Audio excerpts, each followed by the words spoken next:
We've been asked to explain what happened in Sector 13. Rumors are spreading, records don't match, and unofficial clips are all over social media.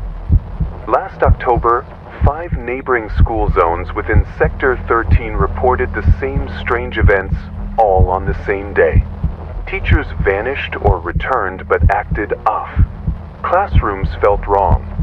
Time felt stretched and broken.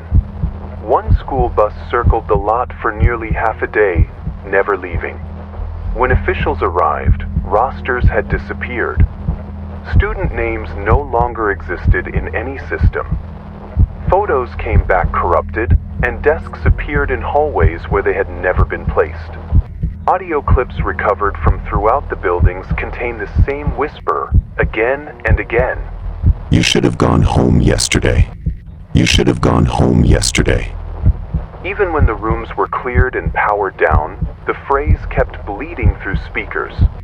One recorder picked it up at 4 different pitch levels, low, layered, and wet, as if whispered by something with more than one mouth. At first, we thought it was some kind of shapeshifter event, like a wide-scale mimic anomaly.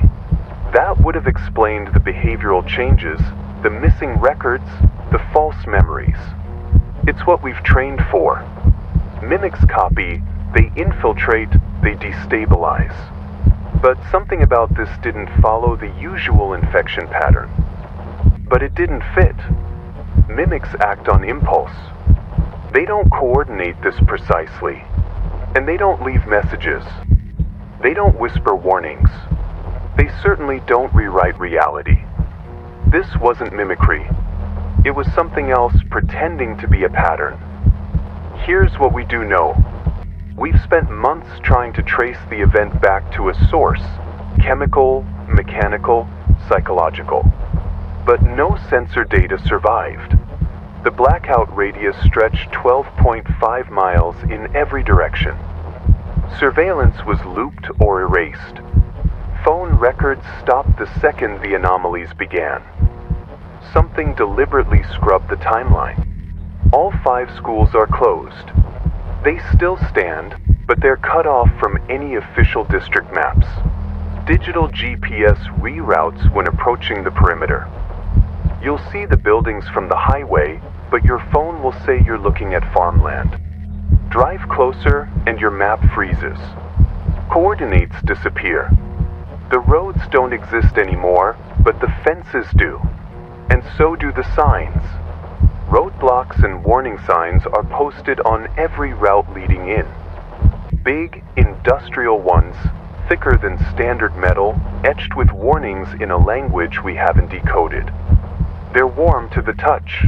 Locals say they hear clicking behind them late at night, like something pacing just out of sight. Enter that area and you're risking irreversible harm. One team member crossed the line during early investigations. He walked 30 feet in, then turned around and walked back out, but he was different. He looked like himself, talked like himself, until he asked who the sun was. Not what it was. Who? We never saw him again. Sector 13 isn't gone. It was consumed. 5 schools, 5 portals, and they all open together. Each school has a basement access point. Each of those access points was sealed after construction, but during the event, they were all found wide open. No digging. No explosives. Just open, like something crawled out. Or like something finally let us in. You thought they broke. We watched them unlock something far older. Something that had been waiting. Something that knew the children would come. One janitor's log, partially recovered, read only one phrase in all caps. They were always the key. There are rumors of urban explorers and live streamers sneaking into film. They want clicks. They want footage. They don't care what they're waking up. These zones aren't haunted, they're preserved. Like museum exhibits, frozen in the moment the world forgot them. The brave ones go in at night. They think darkness will protect them. But it doesn't. One such camera was found at an exit.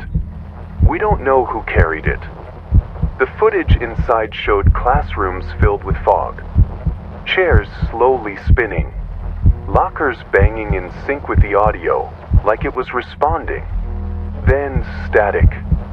Then a shadow behind the lens that didn't belong to anyone holding the camera. Not a single person who went inside has come back. No phones ping towers. No ID tags reconnected. Search dogs won't step past the fence. A rescue drone melted mid-flight. The battery didn't fail. The metal warped like it had been left in fire. Sector 13 is no longer monitored. There's no one left to monitor it. The last surveillance team vanished 6 weeks ago. All that was left were their uniforms, folded, dry, sitting at the center of the administration lobby. It's quarantined, not by choice, not by law, but by necessity. There are rules we don't write down, places we're told to forget. This is one of them.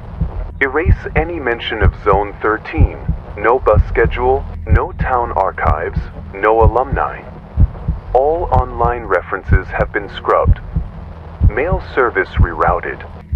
Even traffic lights no longer acknowledge the area. Maps update themselves. Parents who once remembered school pickups now say their kids were homeschooled. There are no former students. There never were. We checked. We begged. We tried to find them. But even in private photos and home videos, they've been replaced. There's always a gap. A blur. An empty chair at the dinner table no one seems to question. This recording was all we recovered. The audio ends abruptly. The time code loops at 13 minutes and 12 seconds.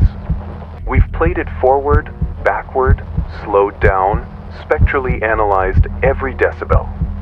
It always ends the same way, with silence. The kind that presses into your lungs and waits. Stay away. This isn't just a message.